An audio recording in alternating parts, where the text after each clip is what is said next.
I'm Matt Crane from MGMT Boston. On another episode of The Lantern, we have Jason Ray, the CEO and co-founder of Paperless Parts. We're at Federal Street at Paperless Parts Global HQ to talk about this business, what's going on in the business, what Jason's learned from building startups, and go back and forth from there. How's that sound? Awesome, Matt. Thanks so much. Thanks for really joining appreciate us. you being here in person, In person. in the flesh, We're always in person. which is incredible. It's amazing. So first and foremost, tell us what Paperless Parts is building. So Paperless Parts is building a SaaS solution, so software as a service, vertical SaaS. We're very targeted on the manufacturing sector, discrete component manufacturing, so even more focused.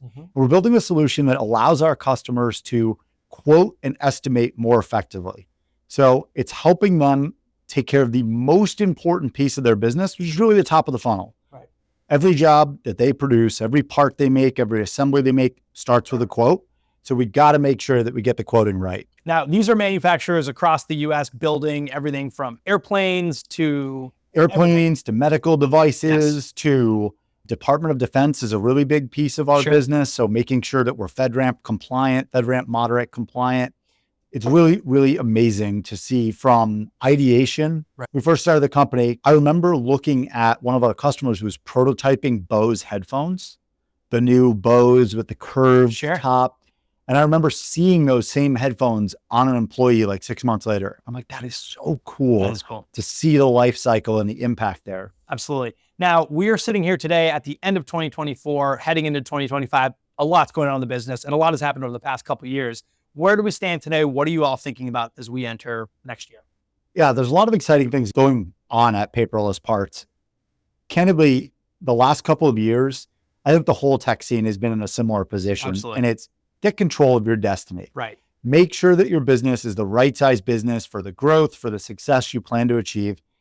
We were really, really focused on that. Yep. There's a couple of big things though. And I think it's awesome that you mentioned global headquarters because we now have customers in Canada, in Mexico, in Australia, and New Zealand. And that was really cool to see that organic expansion. And a lot of people say, oh, it's undisciplined, stay focused, make hay in your backyard. Manufacturing is global though. It really is. Supply chains are global. And as much as we think everything's coming back on shore, which I do think a lot of work will come back here, it's really neat to have customers in other countries and just see how much they appreciate the solution. It helps us understand the TAM better. Some of the cool metrics from this year, saw 50,000 quotes a week going out of Paperless Parts. Very cool. That's a lot of volume. That equates to about $2.5 billion in quote volume.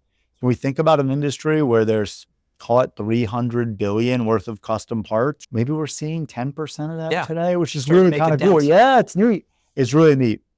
Now, as we think about your career, both in this startup from 0 to 1 and then some, what are some of the things you've learned building venture-backed companies that you would pass back to members of the community listening in? Yeah, it's almost like first starting with talk about every mistake you've made and then we'll talk about what we learned.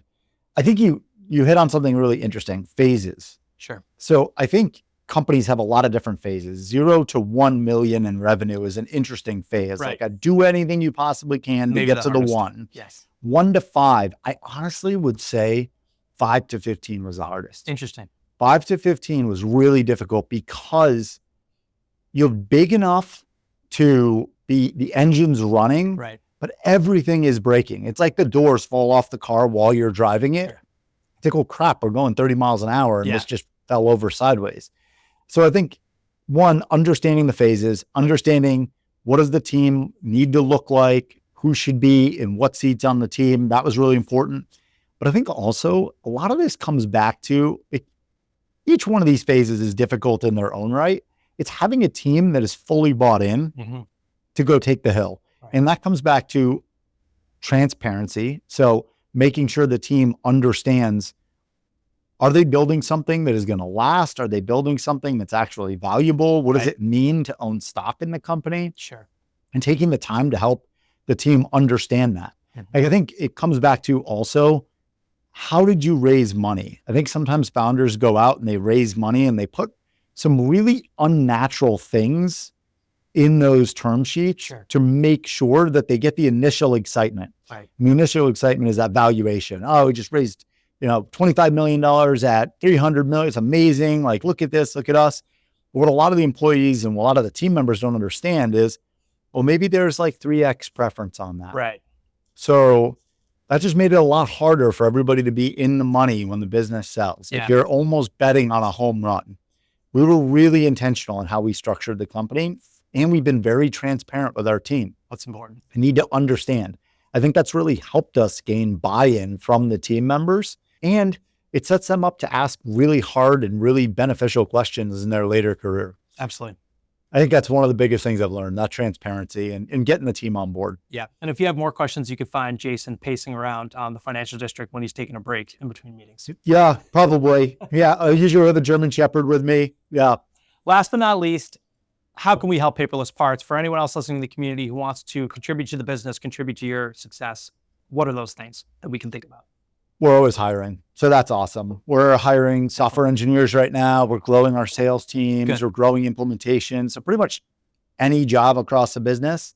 The other thing that's neat about the way we've structured the company is it's pretty easy to move from customer experience into sales or customer experience into product. So hiring is always huge, but honestly, it's more of an ask for Boston. Yeah. We build a lot of awesome companies here.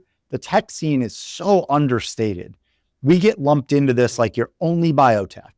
No, this is a big tech community. Absolutely. So let's talk about it. Let's make Boston cool. Let's talk about it. Yeah. Jason from Paperless Parts, Matt from MGMT Boston. Thanks for joining us on this episode of The Lantern.